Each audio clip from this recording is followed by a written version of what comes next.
दमदार क्वालिटी नंदन की guarantee. Competitor इस बार कुछ नहीं है। जो लास्ट कुछ महीनों से जो यहाँ की न्याय व्यवस्था, विधि व्यवस्था जिस हिसाब से चल रही है, उस हिसाब से जनता त्रस्त है और इस बार बदलाव चाहती है, परिवर्तन चाहती है। आम चुनाव में क्या एजेंडा था आपका? इस बार क्या एजेंडा रहेगा? लास्ट के दिनों में जो चल रहा है, व्यवस्था पूरी तरह से भ्रष्टाचार में लिप्त हो चुकी है।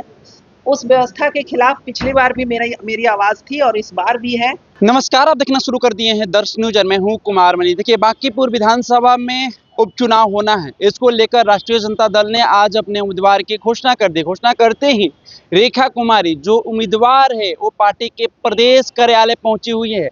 देखिए किस तरह से तस्वीरों के माध्यम से हम आपको दिखाने का प्रयास कर रहे हैं। अभी से ही तमाम जो नेता है, कार्यकर्ता है, जीत का माला पहनाते हुए नजर आ रहा है। इसी कड़ी में मीडिया कर्मी ने जब रेखा कुमारी से बात किया, इस बार का मुद्दा क्या रहेगा। आम चुनाव में तो 10,000 आम चुनाव हारने के बाद आप लोग एनडीए पर गंभीर आरोप लगाते हुए नजर आए कि 10,000 में वोट खरीद लिया गया, लेकिन इस बार का मुद्दा क्या रहेगा। तमाम सवालों को लेकर वो क्या कुछ कहते हुए नजर आ रही है, पहले उनके हम बयान को सुनवा रहे हैं।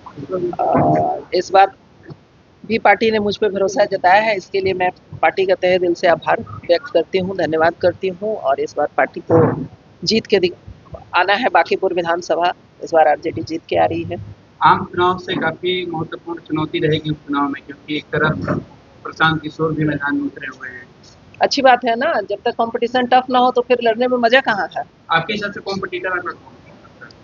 कॉम्पिटिटर इस बार कुछ नहीं है। जो लास्ट कुछ महीनों से जो यहाँ की न्याय व्यवस्था, विधि व्यवस्था जिस हिसाब से चल रही है, उस हिसाब से जनता त्रस्त है और इस बार बदलाव चाहती है, परिवर्तन चाहती है। आम चुनाव में क्या एजेंडा था आपका? इस बार क्या एजेंडा रहेगा? पिछली बार भी यहाँ की जो लोकल मुद्दे हैं, देखिए एक विधायक का काम होता है मूलभूत सुविधाओं को जनता तक पहुंचाना, और वो सुविधाएं कहीं ना कहीं एक ही परिवार के वजह से, एक ही दल की वजह से वो सुविधाएं लगातार बांकीपुर की जनता को नहीं मिली है। आज भी आप देखेंगे कि एक ही सड़क को 6 महीने में 6 बार तोड़ा जाता है और 6 बार जोड़ा जाता है। तो इस तरह की जो लास्ट के दिनों में जो चल रहा है, व्यवस्था पूरी तरह से भ्रष्टाचार में लिप्त हो चुकी है। उस व्यवस्था के खिलाफ पिछली बार भी मेरी आवाज थी और इस बार भी है, और जनता की आवाज बनकर इस बार विधानसभा को लेकर के लगातार आप लोग सवाल उठाते रहे, लेकिन आम चुनाव खत्म हो गया। अब लग रहा है कि इसका फायदा होगा, क्योंकि जनता भी कहीं ना कहीं नाराज है इस बात को लेकर के, और आप लोग लगातार सवाल उठा रहे, तो इसका लाभ मिलेगा विपक्ष को। बिल्कुल जनता नाराज है। उन्हें 10,000 का नहीं, उनके साथ 2 लाख का वादा किया गया महिलाओं को, और महिलाएं इस बार ठगी हुई महसूस कर रही हैं।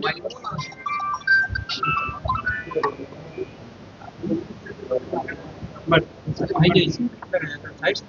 10,000 को लेकर के जिस तरीके से आम चुनाव कहा गया, आप लोग लगातार इसको चुनौती भी दे रहे थे, लेकिन रोक नहीं लगा। अब लग रहा है कि जिस तरीके से अब मुख्यमंत्री का चुनाव नहीं, एक क्षेत्र का चुनाव है और बाकी चुनाव हो रहा है, क्या लग रहा है इसका लाभ मिलेगा? सिर्फ 10,000 की ही बात नहीं थी, 10,000 का तो मुद्दा था ही। लोगों को फ्री बिजली का लालच दिया गया, 10,000 बोल के उनको 2 लाख का लालच दिया गया कि अभी आपका साइनिंग अमाउंट कहिए, एक तरह से आपको 2 लाख दिया जाएगा, लेकिन ऐसा कुछ हुआ नहीं। महिलाएं ठगी हुई महसूस कर रही हैं, क्योंकि जिनके माध्यम से उन्होंने वादा किया वो तो अब रहे मुख्यमंत्री है नहीं है, वो तो पूर्व मुख्यमंत्री हो चुके। तो जनता मांगेगी किससे? अब महिलाएं किसके पास जाएंगी? जो उन्होंने वादा किया वो तो है नहीं। लंबे समय से वहाँ बीजेपी है, क्या बीजेपी को हरा पाएंगे? बिल्कुल हरा पाएंगे, इसीलिए हरा पाएंगे क्योंकि लंबे समय से है वो, अब जनता बदलाव चाह रही है। कोई चुनौती नहीं है, इस बार राष्ट्रीय जनता दल जीत कर आएगी। 30 साल से 50,000 वोटों का आंकड़ा विपक्ष पार नहीं किया है, तो आप कैसे जीत कर रहे हैं? नहीं, पिछली बार तो जनता ने बहुत वोट दिया, लेकिन पिछली बार का चुनाव हार जीत का फैक्टर वोट नहीं था, तंत्र मंत्र और षड्यंत्र था, और यंत्र की बहुत बड़ी भूमिका थी। इस बार एक क्षेत्र को लेकर के चुनाव हो रहा है, बाकी ना कि मुख्यमंत्री का चुनाव हो रहा है, न किसी के लिए। क्या लग रहा है इसका फायदा मिलेगा? क्योंकि जनता जिस तरीके से माहौल है, सड़क को लेकर के, नाली को लेकर के, क्षेत्र को लेकर के, अब इसका लाभ विपक्ष को मिल सकता है। बिल्कुल मिलेगा, क्योंकि जनता समझ रही है कि जो तानाशाही चल रही है सरकार की लगातार, उस तानाशाही पे नकेल कसने के लिए ये जो विधानसभा है, इससे सरकार को आईना दिखाने का काम करेगी जनता की। आप जिस तरह से तानाशाही कर रहे हैं, लोगों के विश्वास के साथ आपने खिलवाड़ किया, उन्हें ठगा है, तो इस विधानसभा चुनाव में जनता राष्ट्रीय जनता दल को जिता करके और सरकार को आईना दिखाने का काम करेगी। तो जिस तरीके से पूर्व मुख्यमंत्री नीतीश कुमार लगातार महिलाओं की बात करते रहते हैं, अब वो मुख्यमंत्री नहीं है, महिलाओं का वोट आपके साथ जाएगा क्योंकि अब तो सीएम नहीं है। बिल्कुल, महिलाओं का वोट मेरे साथ आएगा और महिला होने के नाते उनके वोट पर मेरा अधिकार भी है और घर घर जा करके उनसे मांग भी रही हूँ कि एक बार आप मुझे मौका दें।